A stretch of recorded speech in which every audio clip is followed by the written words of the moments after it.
As series. I was walking in, someone just popped their head, like a full, like, bearded dude popped his head out to be like, love you in Twilight. Yeah. like a little drive-by, like, love you in What's up, everyone? It's Chicks in the Office with Rhea and Fran, giving you that Friday energy on a Friday. Happy Friday, everybody. We have a fantastic episode for you planned today. This podcast is presented by Macy's. Empowering young people across the nation through mentorship is crucial. That's why Macy's has partnered with Big Brothers Big Sisters, whose aim is to help children in under-resourced families thrive by providing transformational one-to-one relationships with caring adult mentors.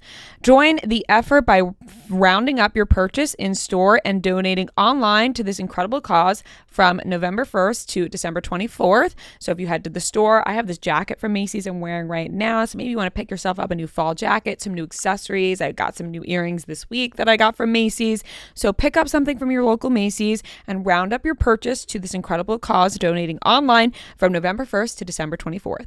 This is the day after we have gone to the Rare Impact Gala. Yes. So, we'll have many updates for you on Monday. We'll be able to share on Monday. We will be able to share everything on Monday. We're in the same, Same clothes as place Wednesday. as Wednesday. But we do have a great episode for you today. We have a fantastic interview with Anna Kendrick. Thank you, Anna, for coming on the podcast. We really, really enjoyed ourselves and hope she enjoyed herself as well. We have a fun pop culture voicemail segment talking about your takes right now and takes you want our opinion on. And we have a great game of trivia. So let's get into it all.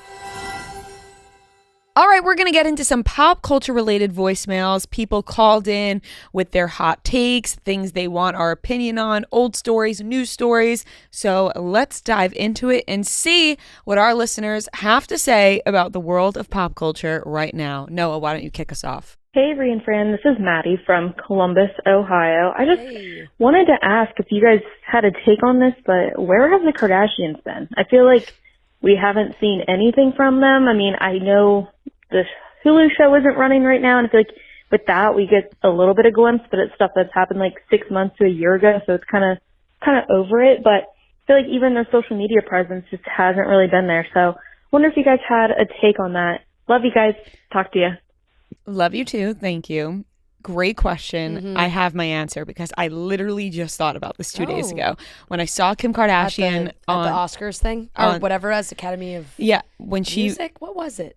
Well, there was one for the Rock and Roll Hall of Fame, and then there was another one that was a different night, which had me confused. But she was on the red carpet, and I thought to myself, haven't seen Kim in a while. Yeah. I don't want to get too conspiracy theorist, but when all this Diddy news broke, there was a lot of rumblings about the Kardashians. And now I don't know if there's any correlation here. I don't know what's going on, but they have been pretty quiet. Yeah.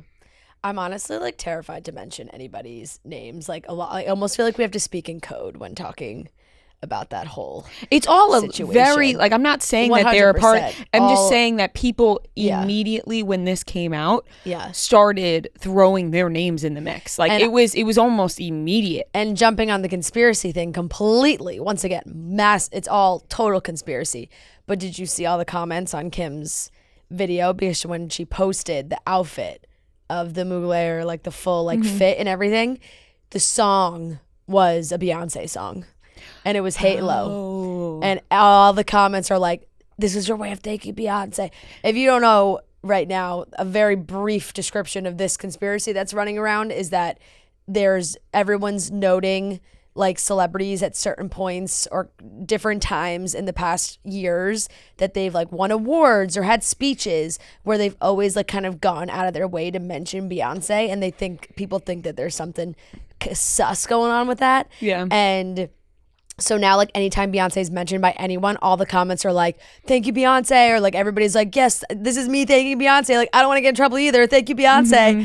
And Kim posted the song with the Beyonce song, posted the video with the Beyonce song. And all the comments are like, thank you, Beyonce. Thank you, Beyonce. I didn't include this voicemail because I was a little sensitive. It's what you're talking about. But someone was saying there's a rumor now going around that Kanye actually was saving Taylor Swift Noah, I saw the same exact videos, which is just insane. Kanye West. That one's not gonna get me. No, me either. Kanye West is a piece of shit. Yeah. So I'm not gonna sit here and act like Kanye West was saving Taylor or anybody by getting on that stage. I think Kanye West was saving himself from Beyonce, if anything. I don't think he was saving Taylor. I think, if anything, he's getting up there and doing what everybody else is doing. If it flows into that conspiracy, that he now has to thank Beyonce as well and say how good Beyonce is.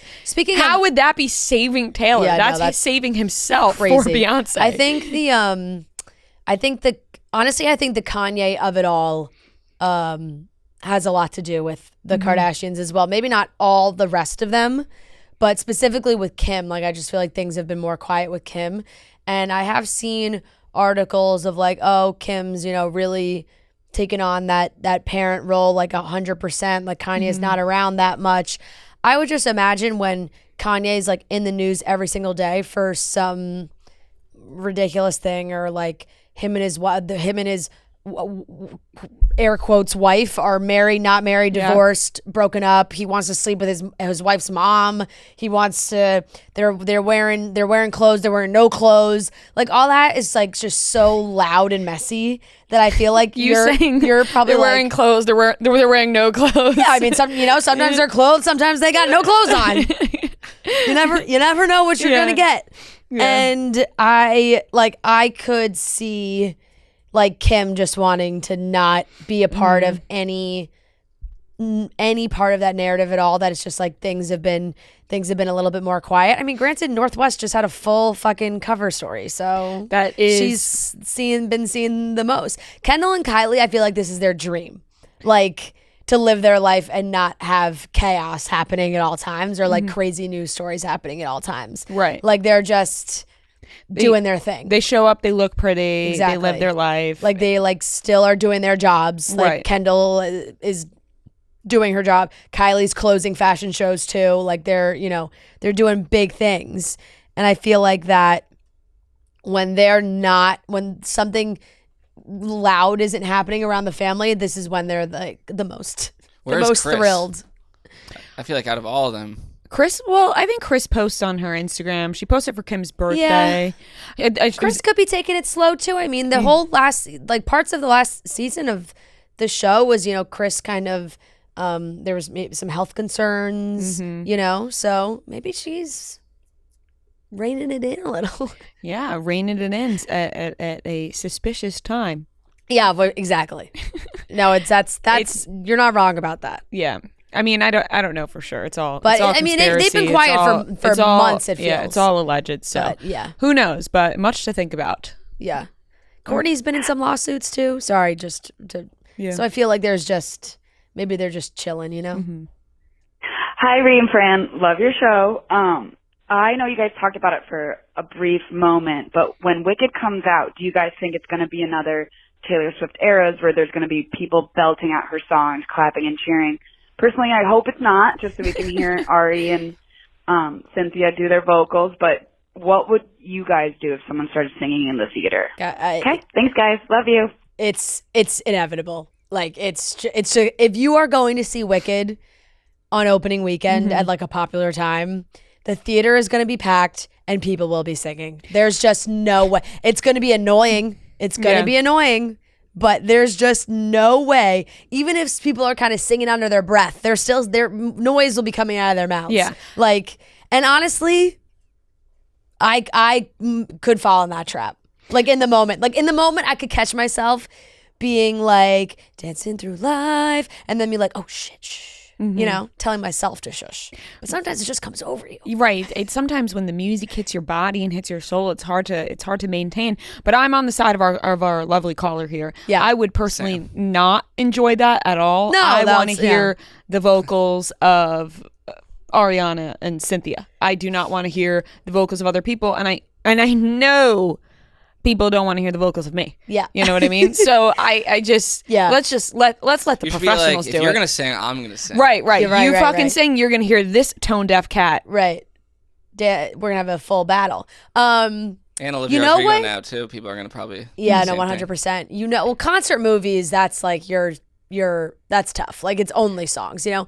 But I feel like movie theaters should do like how Disney Channel would have sing-along High School Musicals where they would like put the lyrics on the screen. Like they should have specific sing-along screenings, like specific sing-along times where it's like, hey, if you want to go to AMC 34th Street at 6 p.m., it's a sing-along version. Belt your freaking little hearts out. If you want to go at 7, it's a quiet viewing.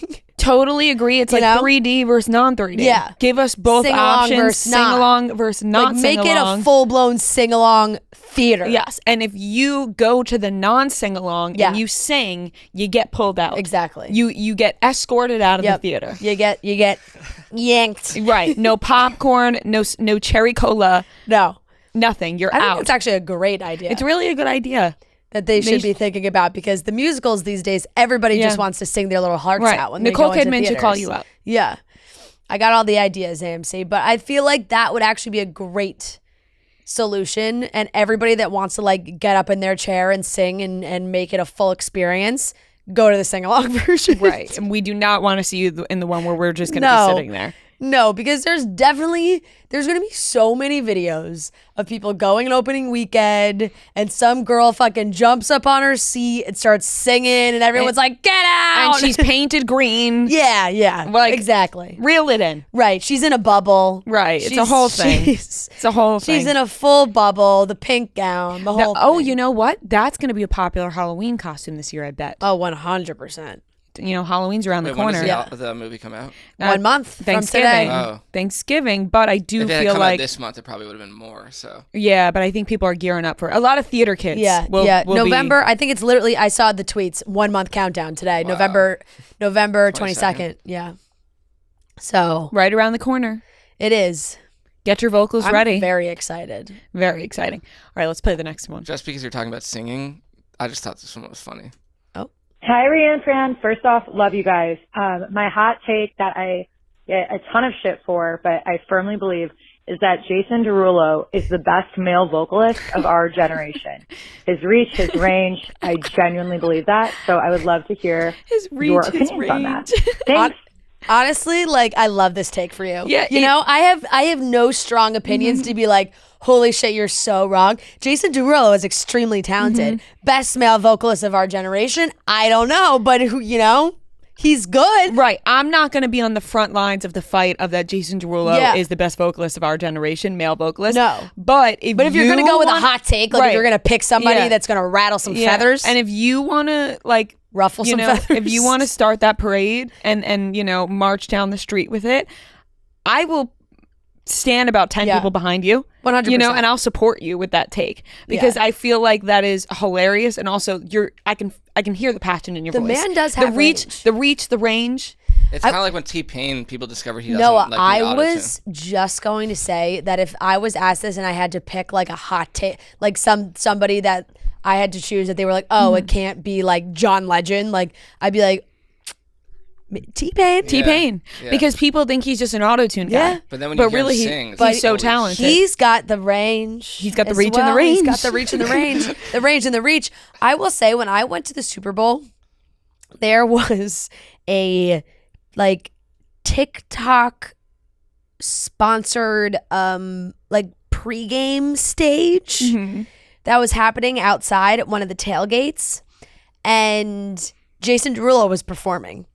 And unfortunately, like the crowd was not locked in as much as I'm sure Jason Derulo would if only want. she was there, I know. she would have been screaming her head off. But there were many times where my like ears perked up because I was like, "Wow, he sounds great." I will will play. something. Yeah, yeah, Jason Derulo fan club. Jason Derulo. Remember when you had him on and you asked him about his famous picture? Yeah, falling down the stairs. Oh my god. No, not falling down the stairs. What did I ask about? The like I thought bulge it was in his Oh picture. my god. Oh. We asked him that? Yeah. We used to be a little bit more Damn, bold. We a got to little get more back to that. We risque. have to get back to that. And he used to wear a sweatshirt on TikTok. Yeah. Damn, we asked him about his bulge. Did we? That doesn't did we sound interview like us. him? Did we interview him before the Met Gala meme? No, that's been around forever, right? I know. Which is why I'm like, how did we not ask about that? I think that we might must have. have. Yeah. Noah only remembers us asking about his bulge. bulge. Yeah. Well, no, because there was a time where I had tweeted. I was still running the social at that point, and I think I tweeted that picture out from Chicks in the Office, and every guy here like would never stop giving me shit for it, like that. Yeah, picture. yeah. Well, I don't remember that, but that's funny. I do feel like it was like noteworthy enough that it had to be brought up. You know? Yeah, everyone was talking about it. Yeah. Like it was hot at the time. Yeah, right. This girl might have it hung up in her house. Yeah, Who knows? Right. All right, let's move on. Hey girls, it's Julia, and I think that the Dancing with the Stars franchise has not taken full opportunities that can come to them, like the Bachelor Nation. Bachelor Nation, you have The Bachelor, then The Bachelorette, then Bachelor in Paradise. We have Golden Bachelor. They should have a golden Dancing with the Stars with all the old people so that it's fair for all of the young folks. Like this past season, Reggie and Eric, like they just weren't at the same standard as the rest of the cast members. So true. They should also do Dancing with regular people. I would love to like have Val or Gleb as my coach. Maybe not Gleb, that's a little far. But maybe Val, this girl like kind of sounds like your sister. I don't even what's his name? Pasha, Sasha, both of them. Yes, there's two. You know, I think that they're just missing out on an opportunity to build the franchise because we only get to see this for 3 months out of the whole year, and it's very frustrating because there's so many different ways that they can go about it. So let me know your thoughts. Dancing with normies. This is honestly, I love this take because number one, you're so right about the old people on the show. Yeah. They really don't get a fair shot because they're kind of getting good scores up until the middle where the judges are now like being real about the scores and they're like, all right, well, Reggie, you're getting a 4 because you don't got the moves. And of course he doesn't have the moves. He's about 50 years older than every other contestant. So it's going to be a little bit different. So I do understand that. Do I personally think I would watch a Golden Dancing with the Stars? No. You know, like, because I like the cute older people that get on Dancing with the Stars. The empath in me would really not be able to handle that, I don't think. You describe yourself as an empath? The empath I'm saying the empath in me gets pulled out when I'd be watching a show of all old people trying to dance. Yeah. I'd cry the whole episode every single time. Yeah. I just feel like I don't know if that's something I would watch. I will say it seems fair. I understand where she's coming from. I do kind of disagree that like I just think that takes away a lot of just the competition element. I think there's a lot of people we wouldn't get to see for as long. I don't know. I maybe they could do 2 seasons in a year, like, and not just have it be in the fall and have it be, you know, like, but they used to do that. And then I think they scaled it back a little bit because it was like too much Dancing with the Stars. And I'm pretty sure they may have scaled it back. At one point, I think they were doing 2 seasons a year. And I feel like The Bachelor has now had to like scale back because there's a point where there's too much. I just like if you were to put all like the old people on one show, right? Then I guess you have all like the people with dance background already who are coming in hot on a show all together, which of course is interesting, but then that becomes more of like so you think you can dance, like people are already good. There's not as much, I just feel like maybe there's not as much there, and you wouldn't see people get sent home that were so good, like so early, because it's just a totally different show. Yeah. Obviously, it's a totally different concept. I know it is hard to watch when the older people are on and then they are sent home right away, or like they're trying so hard. But to be honest, I think that's like part of the lure of doing a show like this. When you're of that age, you're like, I'll go on, it'll be fun. I'll be on for like 3 weeks. It's like I won't, right. It's a taxing show for them to do if they were doing the show for, 2 months. Right. You don't have to be so fully committed. Yeah. I think that the Dancing with the Normies one could be interesting because they could make it like a reality show where Right, they right, hold right. open auditions for people to the public, and then they have to auditions, and then they take the top 12 Yeah. of the people Dancing with auditioning. Normies could work. They take the top 12 of the people audition, and then you have the But star. wouldn't it end up just being like people who are actually really good dancers auditioning, and then it's not really like Totally. normies. They're like they're actual dancers. Once again, it's like another thing. It was like become so you think you can like it's Yeah. then it's just like a ballroom, like just it's a ballroom dance competition, which is not Well, I a guess, bad thing. It Like would be it would like American Idol at the start of the show, where it's like you get the really bad people, and then you get the really good people. yeah, right. Or exactly. you could have the requirement be that you're not that good, and it's all about improving. Who improve? How could who they not improves? hustle you? Maybe. Yeah, who improves the most yeah. at the end? It's really just an audition for all the bad dancers. I could Yeah. see this already. Like at the end of the season, they like find old videos. They're like, he was always a dancer. right, Right, publicly. right. It's like Love is Blind. Everything comes out, Yeah. and they were like, "Oh my God, he did dance classes They're until he was look- 18." Right. Look at him in this ballroom dance competition in Miami in 2006. Yeah, I could see that happening. Oh man. All right, let's move on. Hi, Rhea. Hi, Fran. This is Grace from Indianapolis. First of all, I love your guys' show. Secondly, I am a huge Bravo girly. Me and my sister both love the Real Housewives franchises and all that good stuff. So I was wondering if any of you have seen the TikTok drama that I've seen on TikTok, the conspiracies about Mauricio and Dorit having an affair together, and that being one of the reasons that Kyle and Dorit have had a falling out, and one of the reasons why Dorit and PK are getting a divorce. So let me know if you've seen anything about that, and I would love to hear your opinions. I did not see I've this, seen it. but didn't I say this at the end of the Beverly Yeah, I Hills think you season? might- I yeah, was you like, might it have. would be, if they really wanted to juice up the next season, Yeah. then Dorit and Mauricio would have an affair. Or they would get together, not an affair, but they would start dating. Yeah. Well, I think that at the time that Dorit and PK were still Together, together. yeah. But I'm pretty sure I said that because it would like ramp up ratings. Yeah. Now, I don't know. Like, I didn't see this on TikTok. I haven't seen why people think it. I can't say that there isn't like a lot of fat. Like there's nothing to back it up, really. I think Like, there's no evidence. it's- no, it's just like- pure speculation. yeah, and I think people. It really also stems from fans thinking that Dorit has just always had like a crush on Mauricio. Like they just like to pull old clips and old moments where they're like, look at them. And I will say, I do think they have been seen together. Really? Yeah. I haven't seen any of this. And let me tell you, this would be insanity. Yeah. If Dorit and Mauricio were hooking up, this would be crazy. Yeah. This would be insane. All the articles like Mauricio and PK are still friendly. But then there was, this was the picture that I saw. Dorit and Mauricio was spotted together today. This was just before she announced the separation. So this is months and months ago that they were. That's ringing a bell. And then for this me, is like, yeah. And I think they've really like that. I see that picture reposted a lot. But that would be yeah. that no, would be I don't. insane. Yeah.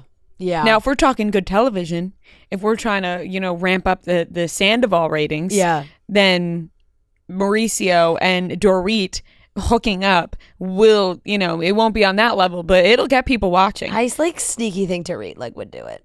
You think so? Yeah.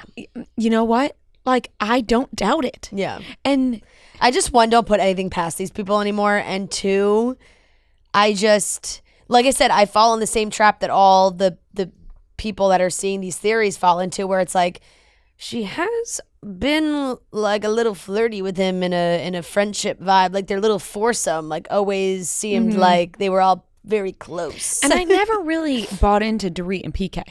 Right. So Yeah. that is very interesting. Yeah, it is. Now, I don't see anything coming from this. No. Like, because if it is true, they're gonna fucking nip it in the bud right now. Like, they're Right. not going to let this go any further, and they're not going to let Kyle leave. But if we see the coming attractions for the next season of Beverly Hills, and it's Kyle Richards sitting Dorit down to accuse her of hooking up with Mauricio, we're all locked in. Oh, well, it would They be, got us in. They got us in right away to the next It would season. be absolutely insane. But even if she's just asking her, you know, and if I they do think totally, there's also people that are just straight up rooting for it. That they're like, we think they'd be good together. Like, you know. Oh man, yeah. I Yeah. don't know if I'm necessarily rooting for that at all. No, I know. I think that would be crazy, but Yeah. for reality TV purposes, yes, I'm rooting for that to be shown on TV. At least a line of questioning. Right. Because if it's out in the open, might as well bring it in. Yep. Bring it in and make it a little storyline. Yep. All right, moving on. Hi, Rhea and Fran. My name's Julie, and I was curious if you could put any 3 people of your choice on the Traitors, who would you pick? Absolutely love your show. Also a huge Traitors fan, and hope you guys are doing well. Bye. Rhea, two Fran, Julies. and Noah. Good question. Yeah. It's a really good question. I'm trying to think of like reality TV people. Maybe Devin from the challenge. Mm-hmm. I think Devin from the challenge would be That's a good really one. good. So he'll be one. And then I would maybe go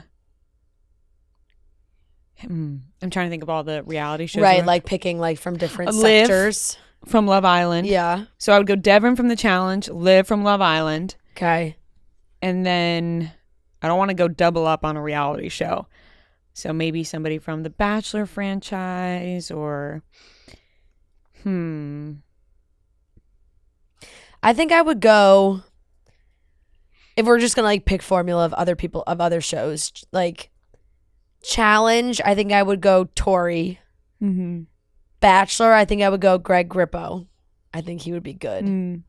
And I think I'd maybe throw Paige on there. Summer House. Yeah, I think Paige would be good. Paige would be really Yeah. good. Yeah. So I think that would be my 3. I still think Paige and Craig should do the show. I know Yeah. that like, I don't know if it's like they want couples necessarily doing it, but they've had couples like they did Marcus and Larsa. Yeah, that went over really well. Are they still together, by the way? Marcus and Larsa? Yeah. No, I don't think so. I think they've had their 14th on off, and I think they're off right now. But I got to pick a third one. So Liv, yeah, Devin. Devin would be really good. Maybe you said Greg Grippo, Victoria Fuller. Yeah, I picked right, Victoria Fuller. Yeah, right. And then you like put the 2 X's on the right. show. Make it make it a little messy. Yeah. Yeah. Okay, Yeah. I'm gonna Yeah. go with that one. Yeah. Gary, Golden Bachelor.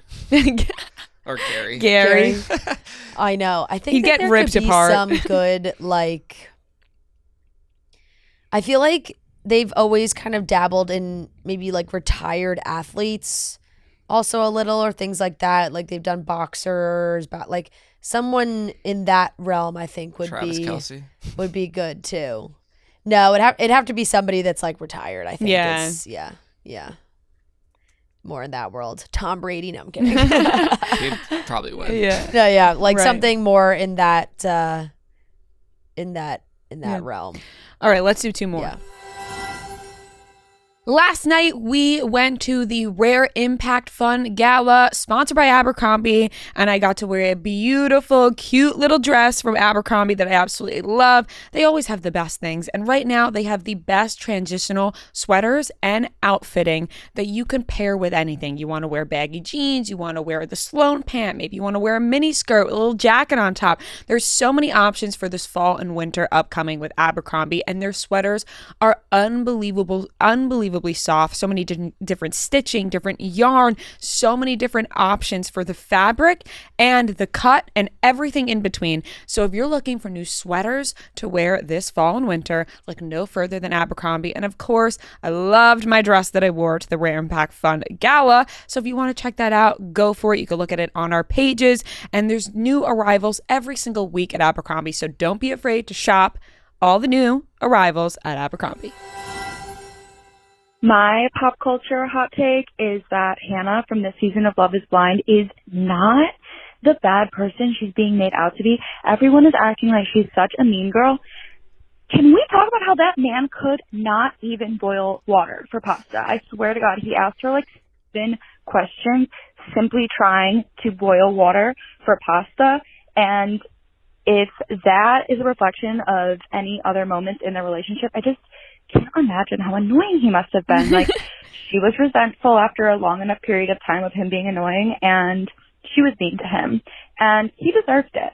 Okay, that's all. Love you, girlies. Bye. Damn, no, you wanna comment back? You've been the world's biggest Hannah hater. I think it's just maybe that's well. There are some things where it's like, yeah, how do you not know that? I know how to do that. Yeah, but that says a lot. Yeah, but it's just the way she said it to him, and like just the way she went about it. No, my thing with her Like, is it that was I just just mean. feel like she didn't like him 2 days after they left the pods. Yeah. Like, it wasn't like she was so like, it wasn't like they had this amazing chemistry. They were so good together, and she started to learn all his little things that he just couldn't do, or like, you're like, okay, this guy's a child. Yeah. And it was like a slow build. It was like he was like that the whole time, you know. Yeah. And every it just felt like every little thing, even from the beginning. I mean, even from them in Mexico, like like little things that he was doing that was really annoying her. That is just like, I think she knew way earlier that it was not going to work. Like, I just don't think she even wanted it to work. When he was looking in the fridge for the pasta, that was it. I was like, what the Yeah, heck? I caught up last night, and when she said to him, like, I've turned you from a boy to a man, like, Oh it's my God. it really hasn't been that long enough for you to Yeah. do so. So Yeah. I like it's And just You owe everything. she like, there was a way that she could have maneuvered that where he just looked like the biggest idiot, and she I just feel like the way she handled it made her, and I 100% get what also this girl is saying, is like, she's frustrated as hell. I would be too. It's probably not bringing out the best in your personality when you're dealing with somebody like that. But it's just the condescending, like, tone and the way she speaks in facts of like, well, I'm younger than you and I'm so much more mature. Do you know stocks? And I'm so much more emotionally mature. I'm so much more developed. I'm so much more of a person. It's just the way she said it that you're really like, ugh. the worst kind of person to be. Right. Like, there's a way of being like, hey, I think like I think we're in different stages, and I feel like I am maybe a little bit more emotionally mature. I feel like I'm ready for a relationship. I don't feel like you are. Instead, it's just like, you're a kid. Like, it's just snarky. Yeah, very talked down to. Yeah. Hey, Rhea and Fran, it's Cameron from Chapin, South Carolina. Not an opinion, but more of a question for both of you. If you had to be a character in any show that you're watching right now, which would it be and why? I hope this makes it. Thank you. Ooh, good question. I would pick somebody from Tell Me Lies because Really? they're so bad. Oh my God, my first thought was not Tell Me Lies. Well, they're so bad, and it's so opposite of my real life that it would be true acting. But then you'd have to endure everything they endure. It's acting. Yeah. No, but like, I think I feel I took that No, I question think as that's like, you usually are are- like, you're- it's like real life. Like, yeah, you're in you're that like world. you're the character of the show. Not like- you're not. You're not I'm like not like no, accepting you're not a role. acting. Oh, okay. Yeah. Never No, mind. because then I would understand it's a great show. You want to like Yeah, play yeah. a role like that. Oh, No, I think it's okay. like if you wanted to actually be the character on the show. Oh, totally misunderstood the question. Yeah. I was just talking about being casted in a role. Right. Please let me readjust my answer there. Okay. You go first because now I have to rethink about that. Yeah. I do not want to be in I don't Tell Me know. Lies. I'm just thinking of like the shows that I'm watching right now, and honestly, it's not a lot of like Maybe you could scripted stuff. like, if you were one of those characters, maybe you could make them good. Right, like I can change them. Yeah. I'd maybe go like Outer Banks, but then again, I also don't like want to be on the run all the time. Like the treasure hunt is exhausting. Yeah, like it's just, and I just don't want to be like where they're just out of money all the time, and they're always on the they're run. always in a bind. Yeah. It's just not what I want to be in. Maybe I would just pick like one of the bitchy kooks. Right, you just like you're rich and you just like go to the beach and you Like stomp run on over some sea turtles. No, you know what? Actually, I watched the first 2 episodes of Shrinking. Noah, I love Liz. Maybe I would like to be Liz. Wait, Liz is Liz is the neighbor. Oh yeah, she's funny. Yeah. I Also, like the her. daughter is cool. Yeah. I'm trying to think of what shows I'm like watching right now. I have to go to our weekly watch report. Honestly, I'm like thinking of even the stuff that I watch. Everything's been bad. Like Tell Me Lies, like not gonna do that. Right. I just started watching the Monsters. Oh, and I'm like, okay, it says Menendez brothers. Like, I don't know. Like, yeah, and I'm watching Veep right now. I do not want anything to do with politics. Yeah, right. It feels like that would be kind of a rush though, like during an election. I don't know. I guess also maybe there's like, even if you just picked a reality show, but then it's not like, you're not necessarily a character. Those are real people. Nobody Wants This. Oh yeah. Maybe like her sister. But her sister doesn't seem that happy. What about her? Kristen Bell. Yeah, she seems happy. Or you could be a guy. Right. You want to be a rabbi? You could be the rabbi. He seems happy. Yeah, this is a good question. Yeah. Because if it could be like any TV show ever, then Right. I think I'm going with Liz from Shrinking. That's a good one. Yeah. Just something that I'm currently watching. That is a good one. Gosh. The girl that got catfished. No. Sweet Bobby. Sweet Bob. I could just be Bobby. You could be the mysterious cousin that didn't. Oh my God. Appear in the documentary. The awful cousin. Gosh, so many like. Yeah. This is such a freaking. I know. If Bridgerton was on right now, I'd maybe go with one of the Bridgertons. Right.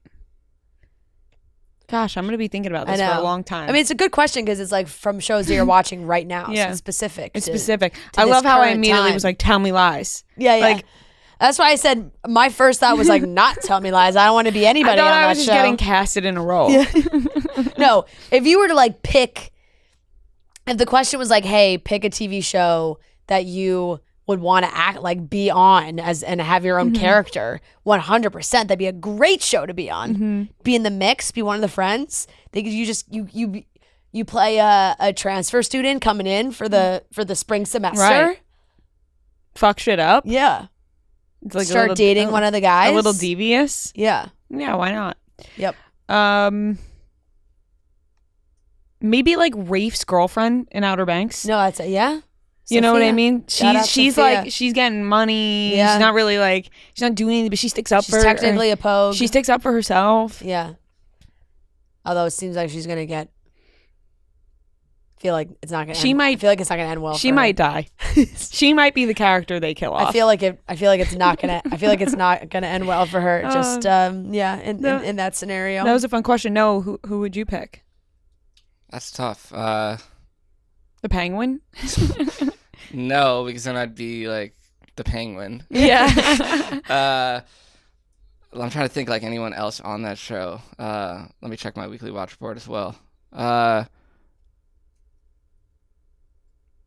might be honestly I might be Jason Segel. Like, yeah, like fuck from it. Shrinking. Like yeah. Out of all the things I'm watching right, or could I be Jason Tatum? I'm watching that show. Honestly, could I be we'll let you have that one. Fucking Jason We'll let Tatum. you have that He's one, so far buddy. up Jason Tatum's asshole these days. Yeah, you might as well just be him. You know what? Good pick. Those voicemails were very fun. I enjoyed that segment a ton. I love hearing everyone's hot takes and love you guys asking us our opinions on things you want to hear about. So if you guys like this segment and want us to keep it going, let us know. All right, that wraps it up. Yep. When you're in need of some chill this fall, there are so many great options. Fall Festival Price is giving you sticker shock, host a fall party with neighbors, and Coors Light.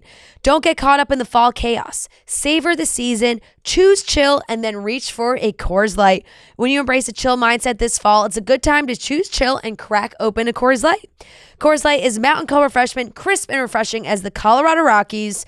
I think we are headed into that Halloween time. I know there's been a lot of controversy over which weekend everybody's celebrating Halloween. Well, I think we're going to be seeing Halloween parties both weekends. So if you're headed into this weekend, you got some Halloween plans, you're dressing up.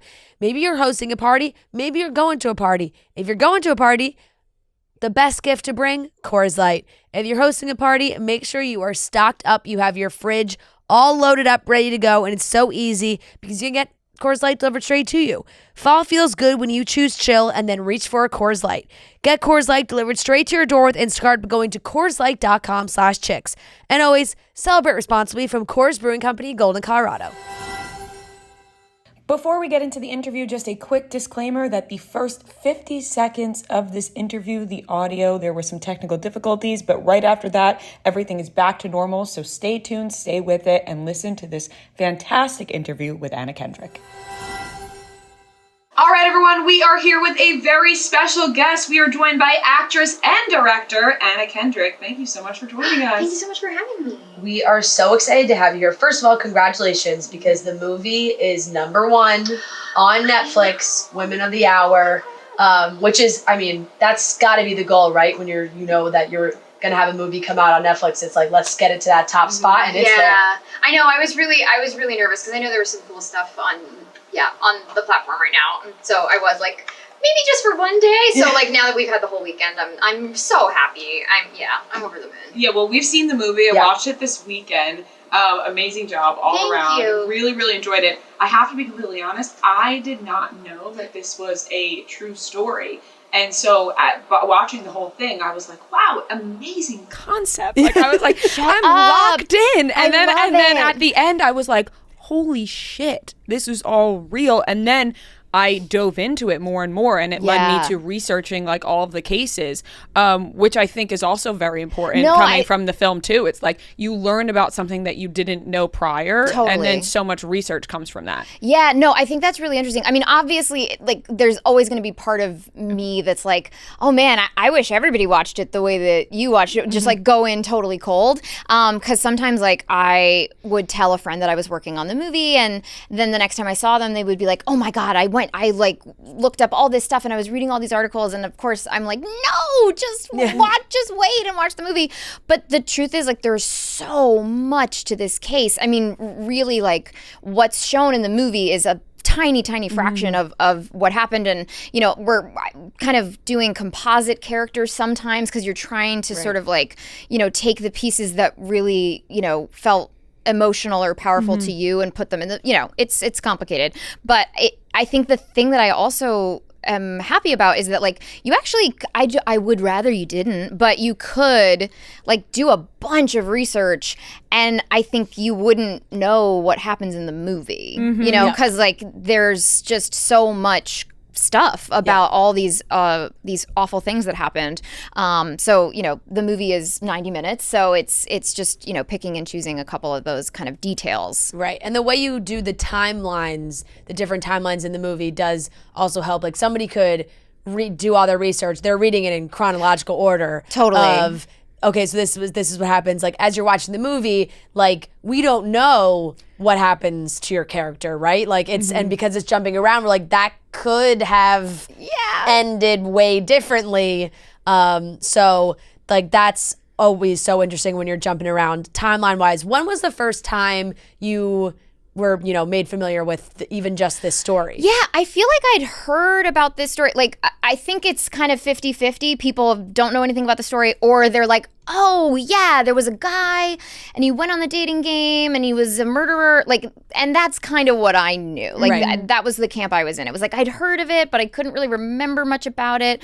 And mostly that's kind of the beginning and end of what people know, is that like he went on the dating game, and that was really weird for him to do, as he like was on, you know, this crime spree that spanned more than a decade, because no one really gave a shit. The true definition of a serial killer. Yeah, exactly. So I knew a little bit about it, and then like the script was just so much more emotional than I thought it would be. It was like kind of beautiful in a way. It was awful. It's horrifying. It's all these things. But it wasn't like, I don't know, like titillating. You know what I mean? It was just like a gut punch. It was amazing. And look, you know, at the end of the day, like it is kind of undeniably like a fascinating true crime story. But yeah, I was just struck by like how emotionally powerful it was. And how did you want to go into directing this movie while also starring in it? Because you're like, these are real stories, but when something happened so long ago, it's almost easy to watch because now there's so many like true crime documentaries, movies, and it's easy to get so fascinated and lost with it. But then you remember how serious and how real this was, which while watching the movie, I felt like I was like, oh my gosh, like after it ended, I'm like, wow, like really sat with me that this I can't believe this really happens. Yeah, it's awful. Yeah, I think like everybody that showed up to make the movie, like truly from like everyone in the cast to every like member of the crew treated the material with a lot of reverence and dignity. And like we kind of, we were together for a long time. So, we had our own like little inside jokes and stuff. But then it was like, well, when it was time to actually make the film, everyone was really serious about it. But it's funny because you're right. Like, it happened a long time ago. But even like when I talk about it sometimes in press, like I can feel my body like getting hot. Like I get so angry because, I think a big piece of the story is that law enforcement negligence and incompetence just let this go on for over a decade. So yeah, I think that like the injustice of it makes me want to like throw something at the TV, but like, yeah, I think I was just really like grateful that everybody showed up and had so much respect for what we were trying to do. Yeah.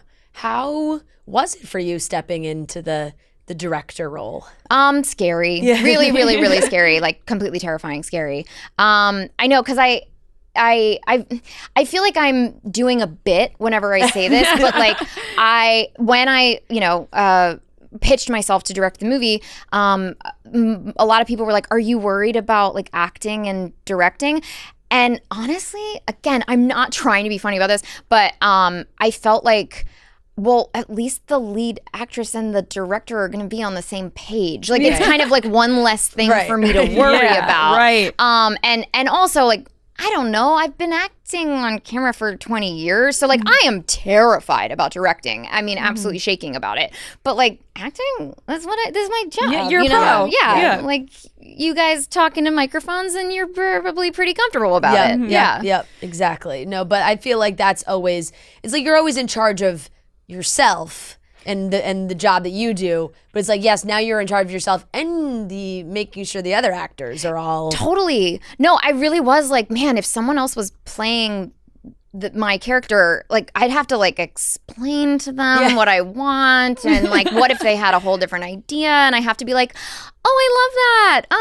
But maybe I didn't have to like negotiate. Yeah, because you also want to be a respectful director. Completely. You want to hear, what your actors have to say, but you're just collaborating with your own brain, which is a huge, and huge I already think I'm right all the time. So we've got along great. Right, it's a perfect combination. Well, everyone who's listening, it's The Woman of the Hour on Netflix, so please go watch that. We really, really enjoyed it, and the scene in which you're noticing what's happening and you give him the wrong number and you're walking away. Like I was holding my breath. I was like, get out of there. It's like that perfect combination of like, she's going to make it, but I don't know. Yeah. I mean, it's funny because, there were definitely certain things that were like, well, we don't know what happened. Like we basically know that, Cheryl and Rodney, they, after the dating game ended, they had an interaction, and we know that the next day she called producers and said like, make up an excuse for me,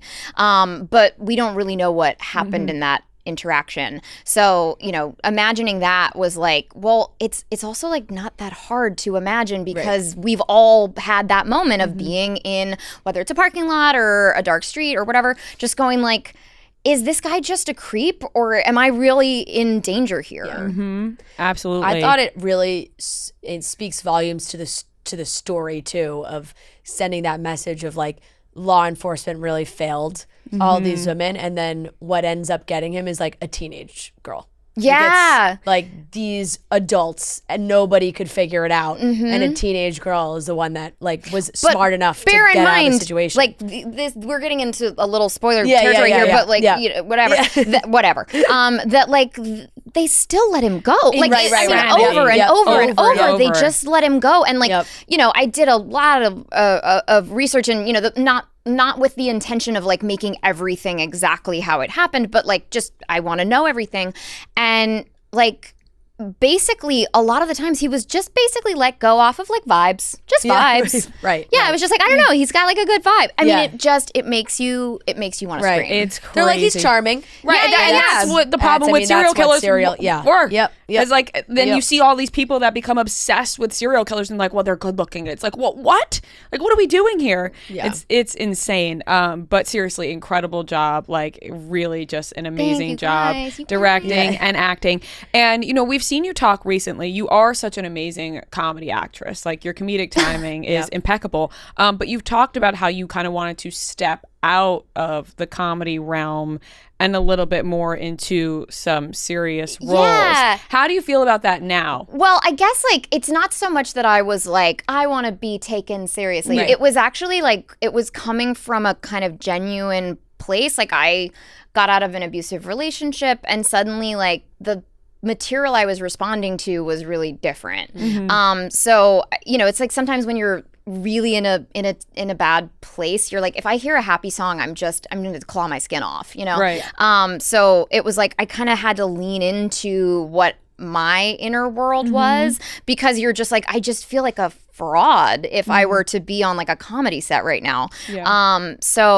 I mean, I also just got off of the set of Simple Favor 2, so we're, you know, we're getting back in the groove, but I'm very much aware that, particularly if it's like, well, it's my first directing job, you'd maybe be expecting a light musical romp. And that's not what I did. But I don't know, there's just something that feels like, unfortunately, not like unfamiliar territory for me, and I would suspect for most women. Yeah. But I think that is like what was so cool about you directing a movie like this was kind of, people are familiar with your work and your acting, and there's probably people, because there's 9 million things on Netflix, right? When they're scrolling through Netflix, they're like, oh, this movie looks cool, play, and then they don't know, and then the first end slide comes up and is like directed Anna Kendrick, and they're like, whoa, that's so cool. Right. You know, like that's like, it's refreshing and new and maybe like not what everybody would expect, which is fun. No, I love it. It just reminded me that the day that it came out, which was only a couple days ago, I like, you know, wake up and I go on my Netflix to be like, oh my God, like, is it going to be like right there? And I had to like search for it. So I was like pissed, right? But then I realized like, oh, I have never watched an Anna Kendrick movie on Netflix. So like my algorithm is like, well, we don't know exactly what's going on with her taste, but we know that she fucking does not watch anything that bitch Anna Kendrick is in. So like, I was like, that's so funny. Because of course, like anything like that I'm in ends up on Netflix. Like I like scroll away from it like it's a hot stove. Like, oh God, no, not my voice, not my face, anything but that. That is too funny. You know, on a more serious note, you mentioned being in an abusive relationship, which unfortunately a lot of women can relate to. And I think that's why like someone like you who people look up to, they see, you know, people see glitz and glamour, they see you in a bunch of movies, but they also then hear about you talking about your experience and being so open and sitting here right now even being like, I don't feel true to myself to be on a comedy set. Like that is really comforting for a lot of women to hear, that like, you know what, it's okay to like be like, I'm not in this mood right now. Yeah. You know? Yeah. No, that's so interesting. I mean, I remember when I kind of first talked about that, I couldn't believe like the number of women that kind of reached out to me that I was going, but you're so famous and successful and you're like such a boss. Like, and I was totally doing that same thing of going like, but wait, but you're so like powerful and great. Like how, like, you know, it can really happen to anybody, which I think I hadn't fully internalized until it happens to you. I think that I'm still like, there are times where I have like a really bad month, like not like a bad day. Like there are times where I have like a really bad month, and I feel embarrassed that I'm not like better or over or whatever. And I kind of know better than to do that, but you can't help it. Right. It's like I wish there was kind of this like period of feeling unstable or sad, and then I could like put a bow on it and be like, but now I'm better. And it's just, I wish it was linear, and it's just not. It sucks. It's right, and it's so complex, and it's like you want to be able to be like, I'm okay. And who was that last month? Like, I don't know that person. Like, I'm totally different now. But you know, I'm sure people have told you in your personal life, and just us watching you, growing up watching you, we think you're amazing, and I think it's incredible for you to be so open about this, because it really does help a lot of women, especially our age range, to hear someone like you. And like you say, when you talk to people who are so powerful, successful, it's like it really can happen to anybody, and it fucking sucks, but we power through, and it's also okay to not power through sometimes, you know? Yeah.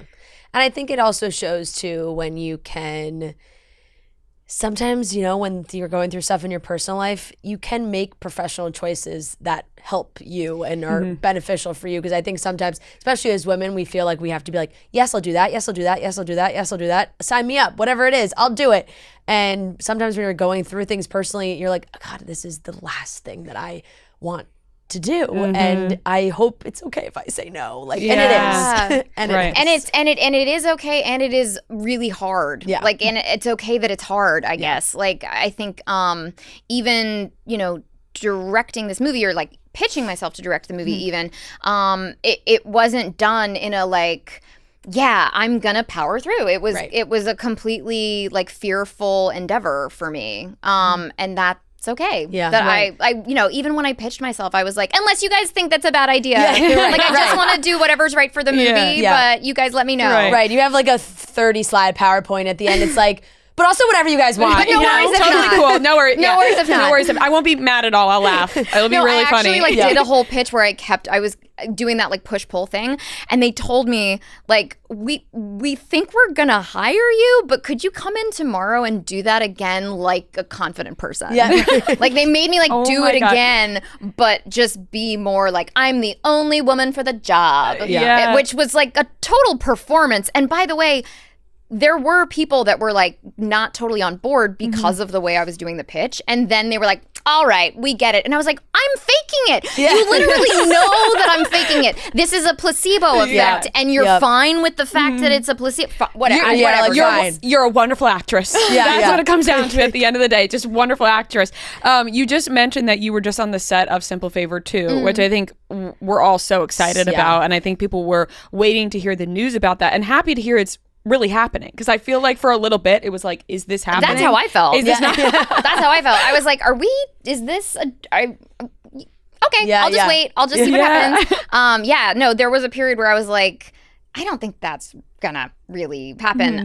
But yeah, we made it, and I know that like I feel like everybody says like, oh, the sequel's like crazier than the first one, but it's fucking crazy. Yeah. I can't wait. I feel like I can say that without being like, well, they're gonna find out I'm lying. It's madness. And yeah, the director, it's the same director as the first one, Paul Feig, and he directed Bridesmaids. Yeah, he's amazing. He's amazing, and it is so funny because he's such a known comedy guy, but he's got some darkness in there. Got some there demons. Are times where I'm like, baby, don't all the comedians do? Yeah. Like, what is this scene? Yeah, it's that is great. true. The comedians got some demons. On location, right? We were in Italy. Yeah, I mean, wow, doesn't get better than that. I know the world's tiniest violin is playing. Wow, that is incredible. I know. I saw that I was like, oh my god, dream. That's like when they must be. Hey, by the way, we're gonna film in Italy. It's like, okay, fuck. I can't believe we're doing this one. Guys. A second one, really? A second one in Italy. Oh, that sounds awful. I was laughing because I just saw a clip of you joking about how sometimes, you know, certain sounds and things like that from your roles have been like made into TikTok sounds. Oh God. And the whole yearbook mom thing just like really like took off. I know. I made one to that. I did. Me and my fiance, I did. Shut up. So that's what I'm saying. Like, how, when How do Because you I like think, came like, do you across see that it? like Right. in the And you're wild like, wait, and was what? like, oh, Yeah. it's like such a jump scare. Because at first, it takes you, that first time you hear it, it takes you just a second to go, oh, wait, I know this. Yeah. And then go, oh, God, that's my voice. You know. That is so funny. Yeah. You mentioned that when you're, scrolling on streaming, you're like avoiding Anna Kendrick at all times. What's one movie you've done that you completely avoid? That you don't want to see it, you don't want to hear about it? Oh, my God. Oh, God, I don't know. It's tough. And it's tough because Yeah. you've avoided it so much it won't even come to your Yeah, brain. I guess like I think I could think of like the one that doesn't bother me as trolls because it's not really me. Right. And like I think the music in it is really cute. Like I have not made an effort to seek it out and Yeah, sit down yeah, and watch it again after like the premiere.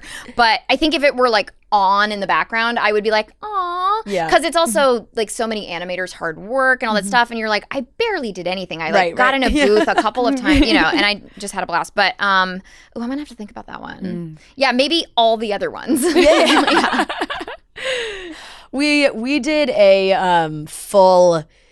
I mean, now it's like almost a year ago that we did it. I mean, time it is does fly by. flies, We talk a but lot. we did a full Twilight rewatch for the show because we'd seen some of it and our producer had never seen them, so we were like, oh, this will be great. We'll all watch them. We'll talk about them. We did a full rewatch. As series. I was walking in, someone just popped their head, like a full, like bearded dude popped his head out to be like, "Love you in Twilight." Yeah, like a little drive by, like, "Love you in." And I guess I am like, it's really like in the last year. Yeah. It's been like I'll just be on the street and people will be like, "Hey, are you that girl from Twilight?" Which is hasn't wild. happened to me in like 15 years because there were other things that were then the thing. Yeah. That you but were it's the like full become, star of, and yeah, and it's like, what? I'm loving it. I just don't know where it came from. Like, why now? I don't know. It's such it's something a with social the, media thing when like all of like the Gen Z finds new things. Okay, Like okay. they're like, Totally oh, when we Gen have Z to finds- watch Twilight. They're finding now. the material for the first time. Okay, wait. you know? I'm gonna get this wrong. Maybe you guys will remember, but I was on lurking on TikTok one night, and there was some video of like the someone's like very pretty backyard, and it was kind of like foggy weather, and the caption was, I'm gonna get this wrong, but the caption was something like it feels like real like ooh-ah weather or something, and it's this reference to this one song that plays in Twilight, but like and that was its own TikTok sound, but it's such a huge TikTok sound that they don't even like bother putting the sound on. They were just referencing the sound in the in like a caption. noise. Yes. Yep. And my dumbass is going like, I'm Googling like, what is weather or weather or whatever, and then like gets me full circle to that's Twilight, how- and I was like, what is happening? That's how deep it goes. Yes. Like they hold on to a joke or they find something, that we all loved, and then they just discover it now, which makes me happy because I'm always like, oh my God, everyone's joining in. Totally. But then they make it into something that you didn't I don't know, even it's just put like together. such a different generation because for us it was like we grew up. We were reading the books when they came out and then seeing the movies like in real time At midnight premieres, doing the whole thing. You guys were doing 100%. that? Oh, yeah. Yes. Get out. So it was like serious for us, like it's like this and isn't then- a joke. And then I think it took as the years went by, it was like people were rewatching, and now this generation has got it, and they just love they love memeing things and making it's like they're all in on an inside joke that we're on the outside of, but the inside joke's about us, Right, and it's like, this isn't a meme to us. This was very serious. Like, enough with the memes. Yeah. Well, I will say there is something really satisfying to me about something that becomes a big kind of like cultural moment that then has a ton of backlash like in the months or years following it, because I remember like being on Reddit at the time and being like, man, if there's one thing about Reddit, it's that they fucking hate Twilight. And they hate everything. They hated Yeah. the way, in the way that you were like, do you like do other things or do you only hate Twilight on Reddit? Yeah. And there is something about it where you go, is this because it's for like young-ish teenage, preteen and teen girls? Like, is this why you hate it so fucking much? Right. And it's like kind of satisfying to be like, wow, like, I mean, what is it, 15 years? Years later, it's still like kicking around and there's no more backlash and stuff. But that was like a whole wave of like people just making their entire personality hating Twilight. Yeah, that's why it's so wild and to think characters like characters have changed, like the public perception of the characters have changed, where it's like now when I see people talk about your character, they're like, oh, she was snarky and like great, and like we love it. Like it's like, you know, it's funny to see how it all comes around. But yes, for you to now as people as being like, oh my God, Twilight, and you're like, Pitch Perfect, I don't know, like you're like, this is what we're pulling up Twilight. But I sing, you know.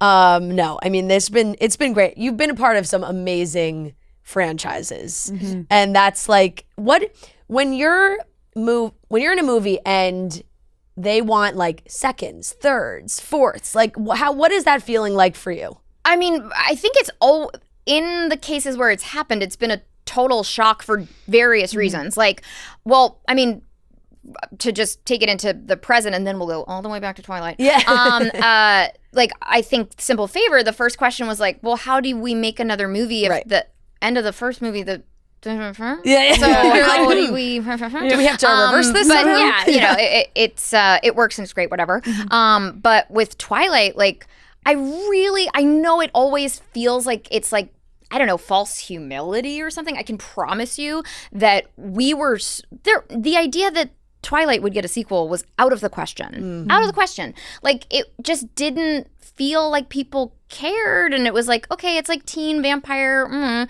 I know that now, like, that means like, yeah, that's a moneymaker, teen vampire stuff. But it wasn't at the time, so it just seemed like I don't even really know what this will be. Like, I think it was like Ashley Greene who like threw the rap party once we were all back in LA. She just like rented out a bar like out of her own pocket because the first movie was such a nothing burger that like they weren't even going to give us a rap party. Right. And that was really standard on film sets, particularly at the time. So like that's how little faith there was floating around. Not oh, the cast, like the producers and stuff. Like we're like, yeah, I don't know, we'll see what happens. Yeah. That is so interesting hearing from you, because on the outsider perspective, the material was there. As a viewer, we all thought it was the biggest phenomenon of all time when the first movie came out. So it's when it came out, we were like, whoa. Right. So it's like to see how the difference there. And then, you know, you talked about Simple Favor 2.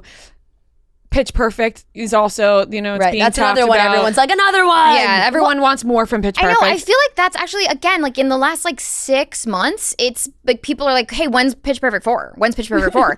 And at first I thought it was just like, oh, I don't know, we've run out of things to talk about in the interview, but it's like really insistent. No, it is. And it's wild. My mother, this is not a joke, I could show you the text right now, texted me last night at 10 p.m. and was like, if you guys do a Pitch Perfect 4, I have an idea. And she didn't tell me it over text. Maybe it's top secret. Yeah, so that can't be written down. And then she followed up and she was like, I'd be willing to sell it to Paramount for the right price. And I was like, well, it is a film made by Universal. Yeah. So I mean, I don't know. Maybe you're just a smart business lady and you're trying to get some competing I'm trying to produce a bidding war here. Yeah, exactly. Right. Yeah. You'll set up a meeting and maybe it'll happen. Yeah. But is that in the talks, or is that just something people just want? No, I think it's just something people want. I mean, I always feel like if something's going to be made to happen, Rebel's always going to be the person that's like the steam train that marches into Universal or Paramount. Who knows? If your mom's running it. Actually makes something happen. But we're all kind of like, we would love to.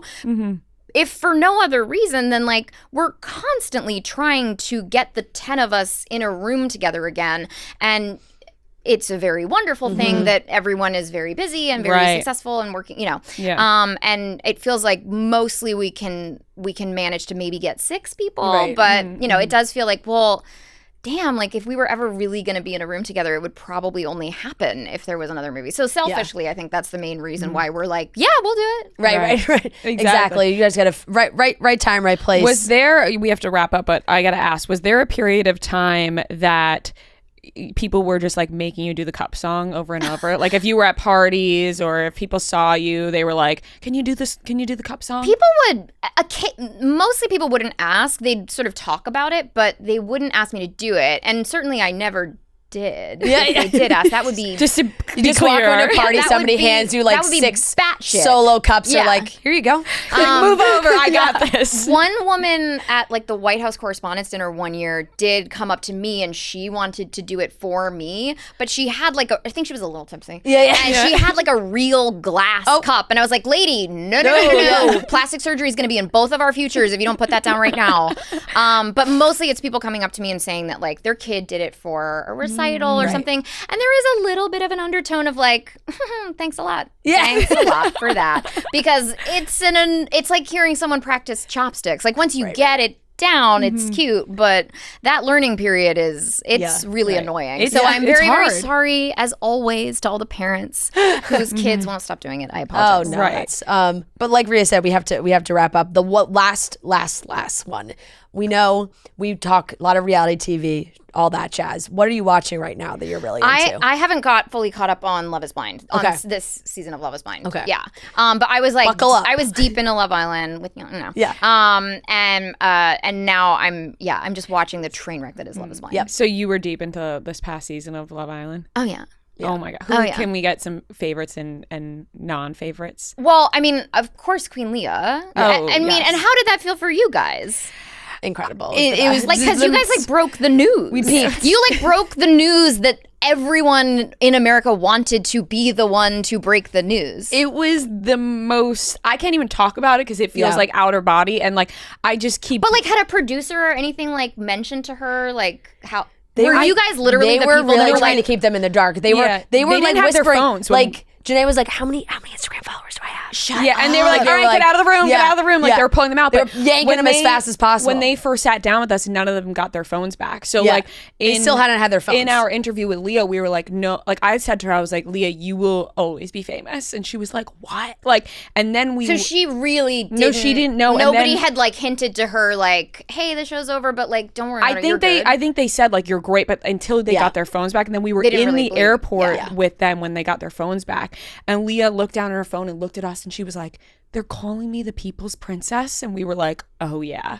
It was actually crazy to witness, and we were like, we don't belong here. Like, what? But that also must be like a very unsettling feeling to all like to just be like, oh, there's so many people watching. Oh no, it was I honestly felt for them, it felt like we were watching like a private like moment, like just like even just being in the airport, like seeing them like looking at their phones and like reading, and like some of them had like tears in their eyes, like and there was also like drama we were like that was happening. Yeah, we were like, oh my god, this this is crazy that this is all hitting them hard right now as they're about to get on a 10-hour flight back home. And you guys are just like, congratulations.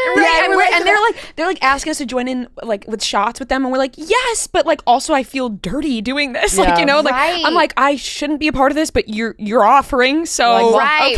Is there a part of you that's like, oh God, I feel like clout chasey, but they don't know how famous they are, so they're not seeing it that way. Exactly. Like, I'm gonna be in the background of this Instagram story. Oh, okay. Yeah, but an they have Instagram no story clue. that you know will be like picked apart with every minutia. Yeah, it was so crazy. it was a wild season, but thank you so much for coming in the studio with us. So much fun talking to you. And once again, everybody can stream Woman of the Hour on Netflix. It's fantastic. Thank you so much, Anna. Yes, thank you so much. What if paradise was just a sip away? Well, ladies and gentlemen, I have news for you that it is with Rumhaven. If you want to have a chance to win without playing Beat Rhea and Fran, enter our sweepstakes for your chance to win a trip to Boston to see our holiday spectacular or awesome merch that we have with Rumhaven and Chicks in the Office combined. This fall, we're hitting the road with Rumhaven, and we are spilling all the tea while we're touring. These shows are going to be fantastic. We have amazing guests. We're putting on the shows of a lifetime. You're not going to want to miss out. So enter these sweepstakes for your chance to win front row seats to our show in Boston, the Holiday Spectacular. So if you're a fan of the podcast and you're a fan of delicious cocktails, which we will be serving at these shows, you got to try Rumhaven. Go to rumhaven.com/chicksintheoffice/enter-now, and you can find out how your chance to win. Go do it, guys. We want to see your beautiful faces at the show. All right, ladies and gentlemen, welcome back to another game of Beat Rhea and Fran. This is game number 147, and we are joined by Bridgette and Mazie. They are in different time zones. I don't want to make them nervous, but they're in different time zones, and they are ready to play. So let's get into it. How you guys feeling? Thank you so much for having us. Oh, of course. Excited. Yep, feeling good. Yeah. All the way from the Central Time Zone. The Central Time Zone really gets forgotten the most. Does, Yeah. It's just 1 It's hour. true. Right. Yeah. Anytime we're like trying to schedule stuff with Chicago, we always also forget that The 1 hour. about the 1 hour. But Yeah. okay, we will jump into it. 15 questions. If you get the question right, you get the point. If you get the question wrong, the other team can steal the point. Whoever has the most points at the end wins. To determine who goes first, Noah's going to give us a movie. We're going to guess the Rotten Tomatoes critic score of that movie. Whoever's the closest will get to go first. So Noah, what is today's movie? We will alternate between teams for guesses. When Harry Met Sally. Oh. Okay, so one of you guys throw out a guess first. What do you think, Maze? You want to go first? 78? I don't know. Okay. I like Coming in that. hard and fast, 78. Okay. Rhea? 92. Okay. It sounds like everybody's thinking high. I'll go in the 80s maybe. I'll say 82. I feel like we're trying to like really hit it on the head here, you know? I'm going to say 87. Wow. What did you say, Rhea? 92. Fran's the closest, 89. Nice. Well, it's a battle between the two of us. I'm just going to Feels like happy either way. sandwich right in there, yes. The Price is Right. You like go after Yeah. the number that somebody said before you. Okay, question number 1 to Rhea and Fran. Shout out Erica and Ryan from Arlington, Virginia. Name the Disney Channel original movie that these 3 songs belong to. It's Over, Why Wait, Step Up. It's Cheetah Girls 2. Yeah. Cheetah Girls 2. Yep. Final answer. Yeah. Correct. Yep. One Your girl nothing. knows anything. Yeah. It's Cheetah Girls 2. It's the streets of Barcelona. Yes. 1-0 Rhea and Fran. Question number 2 to Bridgette and Mazie. Shout out McKenna from Ann Arbor, Michigan. What animated movie are Will Smith, Angelina Jolie, and Jack Black in together? What you do, no, Maze? Is it Shark Tales? I don't know.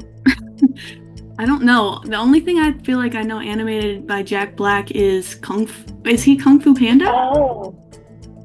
Yeah, he is Kung Fu Panda. Do you know if any of those other people are in that? Probably. Is Jack Black, Kung Fu Panda. And I think. But it's Will Smith, too. Yeah. 5 seconds. What do you want to say, Kung Fu Panda? Okay, Kung Fu Panda, final answer. Incorrect, Rhea. I think it's Shark Tales. Yeah. Shark Tale. No! Shark Tale. Shark Tale. Shark Tale. Shark Tale. Yeah, because that's the one with Angelina Jolie. She's a hot fish. Yes. Yeah. Shark Tale. Final answer. Yes. Correct. Yep. Maisie, why Yeah. if you why did we go with that? I thought she was a hot fish. Yes. Dang it. Why Angelina did I Jolie even plays that speak? hot Yeah. fish. Okay, question number 3 to Rhea and Fran. Shout out Elizabeth from St. Louis. Name this year. God's Plan is at the top of the Billboard charts. Jersey Shore Family Vacation premieres. Beyonce headlines Coachella.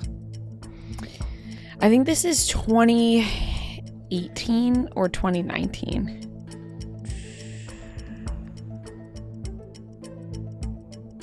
I'm going to go 2018. I say 18 as well. Yeah, 2018. Final answer. Yeah. Correct. Yeah. Dang it. Would you have known that, Maisie? Yeah. I'm fire. I need to just stop talking. Beyonce.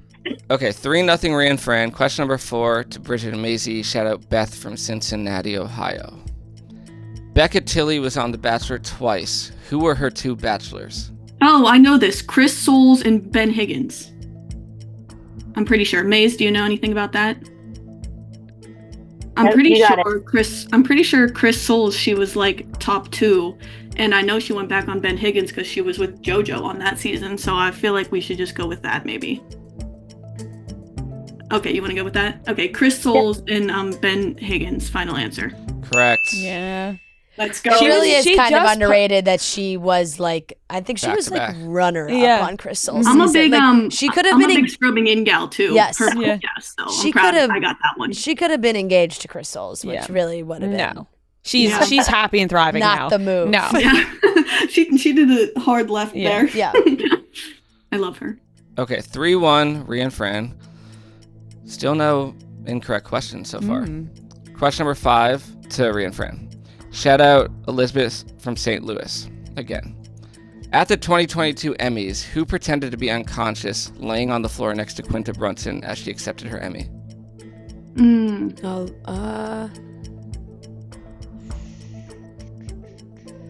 I don't recall this. I know.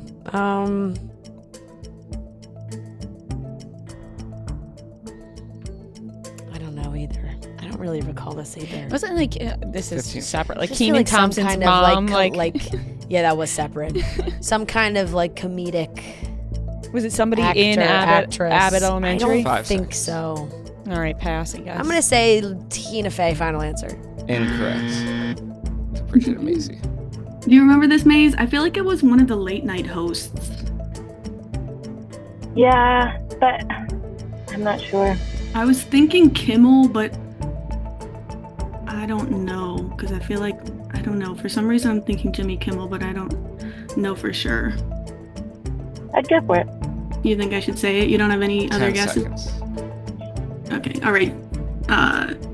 Jimmy Kimmel, final answer. Correct. Wow, that's a He was great the host. pull. Let's go. That's a great pull right there. Remember, people were like, Thank you. I don't remember that at all. I do, really? because he People was were like hosting. very mad about it. They were like, he stole her moment. Yeah.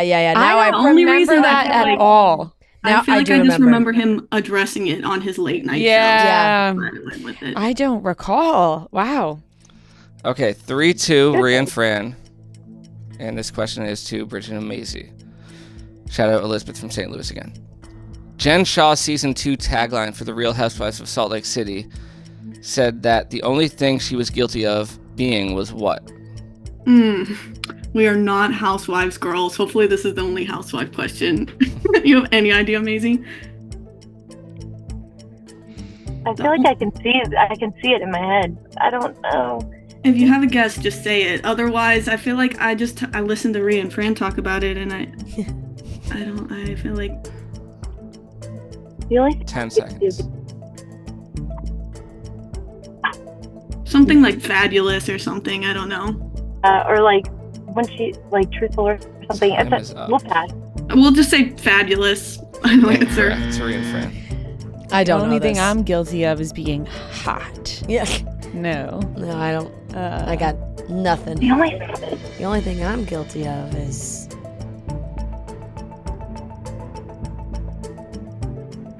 I don't know. 15 seconds. I don't know. Neither do yeah. I. Pass. Yep. Shaw Amazing. Oh, A right. little play on Shaw. She's Shaw amazing. Yep. Still 3-2, Rhea and Fran. And this question is to them. Shout out Carly and Aaron from Port Townsend. In New Girl Season 1, where do they all go for Black Friday?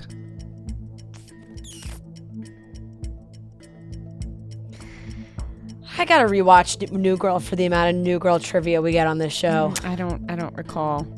Yeah, I got nothing. Where do they go for Black Friday?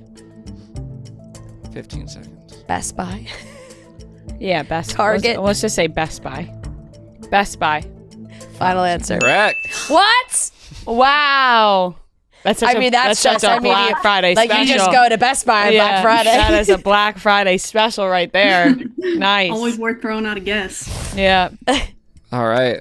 4-2, Rhea and Fran. And this is question number 8 to Bridgette and Mazie. Shout out Abby from Hoboken. In Harry Potter, on the first day of Professor McGonagall's class, what does she suggest she turn Ron and Harry into? Maze.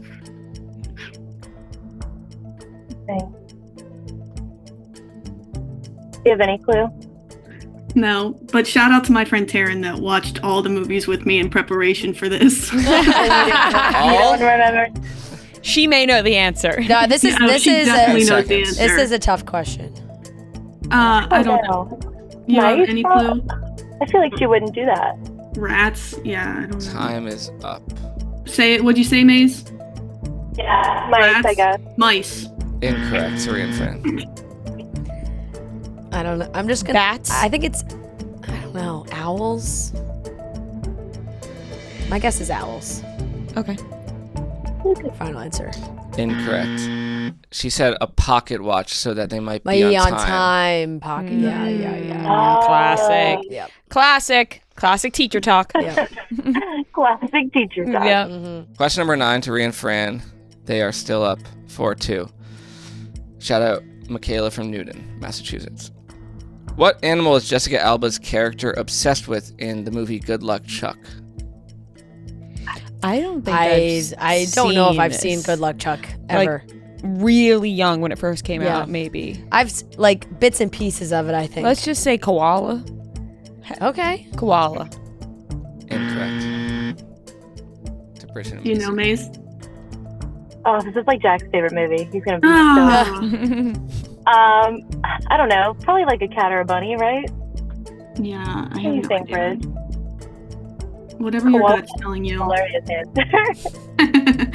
Let's go cat, I guess. Good luck, Chuck. That's when I think he keeps having. I'm gonna go. Let's go cat. I don't know. Okay. Incorrect. Penguins. She worked at like a penguin. Yep. I do recall now, just like this, the penguins hurt the scene. That's a movie I rewatched 100 times. Really? Really? It's Jessica Alba. Yes. Jessica Alba. Enough said. Yeah. Enough said, brother. Enough said, bro. You feel me?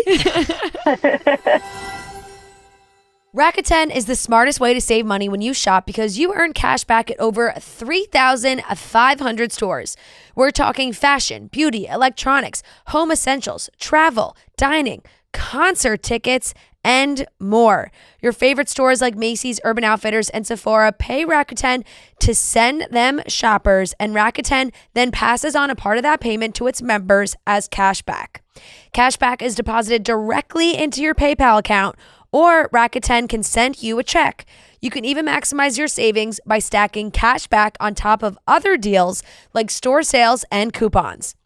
You're already shopping at your favorite stores. Why not save while you're doing it? It's a no-brainer. Membership is free and it's easy to sign up. Get the Rakuten app now and join the 17 million members who are already saving. Cashback rates change daily. See Rakuten.com for details. That's Rakuten. Your cashback really adds up. 4-2, Rhea and Fran. This is question number 10. And I'm going to play a movie clip and you tell me what movie it's from. Okay. We were about to have the best Ellis Island party ever because my cousin met John Stamos at Disney and he was coming. But you narked to your cop dad. I narked because he made me. How?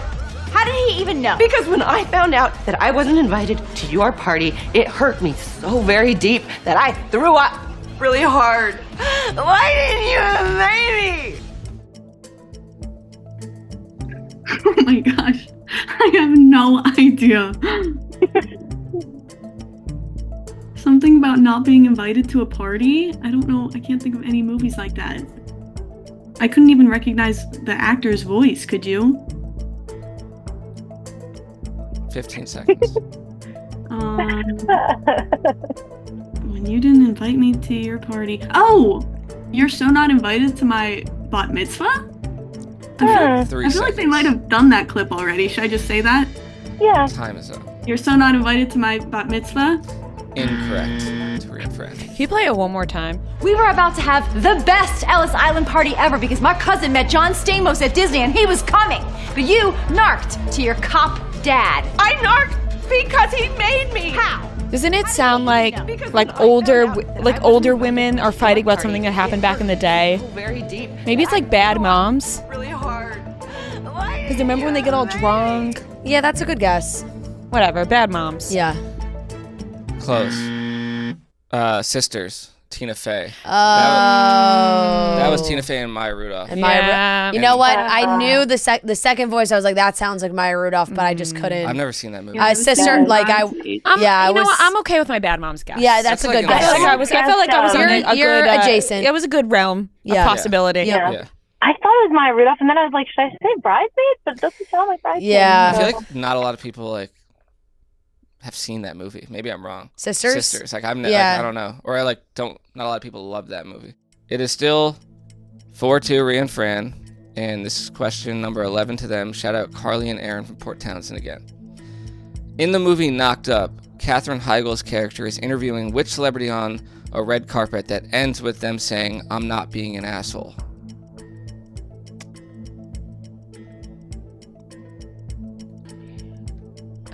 I don't know.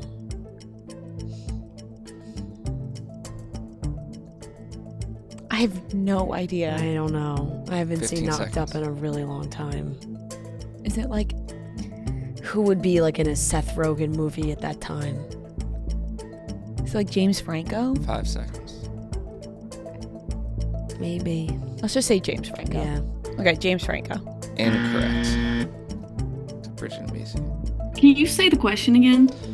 In the movie Knocked Up, Katherine Heigl's character is interviewing which celebrity on a red carpet that ends with that celebrity saying, "I'm not being an asshole." Do you know, Maze? I don't, but I feel like it's like the guy that's in Divergent, but I could be wrong. Theo James? Maybe, but I don't know. I don't have a clue. That might be it, though. I feel like it's in that movie. Do you know? No, I have no idea, so we can 10 just say seconds. that. Let's guess. Just say, okay, we'll say Theo James. Final answer.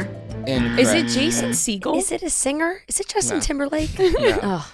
Steve Carell. Oh. And she's like pregnant. and- yeah. Damn. Remember that scene in Knocked Up? No. That was, no, not that scene. No, I don't remember Yeah, any scenes in yeah. Knocked Up. I'm just cutting you off there that I don't remember Yeah. any scenes in Knocked Up. This is the problem. Yeah. No, it was like when she's working in the studio and the celebrity's having like. No, we don't I don't remember the scene. I don't That's- remember You the don't- you don't- I don't remember the movie. You guys aren't fans of Knocked Up then. Yeah, no. No, I mean it's like I've seen Knocked Up as a good movie. I just don't- haven't seen it in 10 years. I don't think I've ever seen it. What? Or and if I did, it was like when I was way younger and Yeah. don't remember it. Okay. 4-2, Rhea and Fran, and this is question number 12 to Bridgette and Mazie. Shout out Libby and Sophia from Lafayette, Louisiana. In Friends, what is Joey and Chandler's code word for danger? Oh. A friend's question. I'm wearing my friend's shirts. And Then you better get this right. I know. Their code word for danger.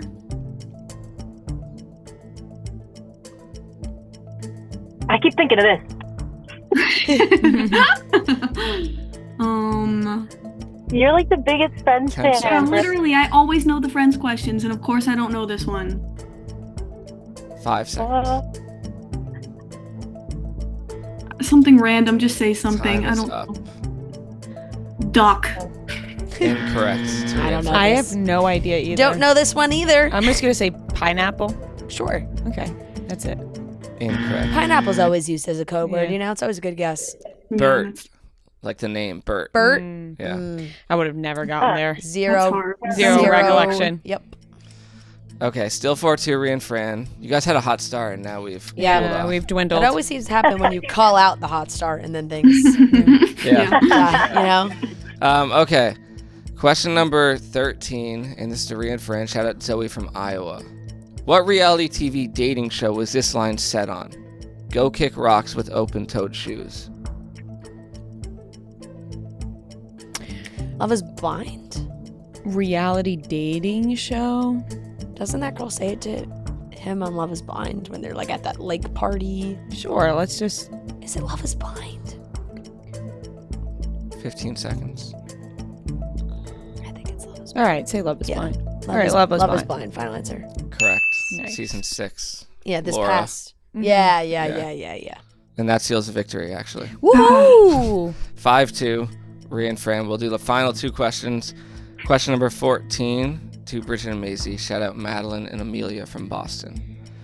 In the movie We're the Millers, what song do they all sing in the car while driving, or sing in the RV while they're all driving to Mexico? Waterfalls by TLC. Right? Don't go chasing. Sounds good to me. I wasn't sure, so lock it in. Yep, that's it. Final I'm pretty sure answer. that's the name of it. Correct. Mm-hmm. Yeah. Great moment. Yeah. Fun fact, that's my hangover song when I play when I'm like Oh, really? throwing up. Like in the shower or Throwing up? Yeah. Oh, God. Or when I'm like trying to not throw up. I play Calms that. you. Yeah. Okay, 5-3, final question, and this is to Rhea and Fran. Shout out Erica and Ryan from Arlington, Virginia. Who are the 2 artists featured on Taylor Swift's song Endgame? Ed Sheeran and Future. Future. Yes. Yeah. Final answer. Correct. Nice. Last question with Yeah. a win there. I knew that for the record.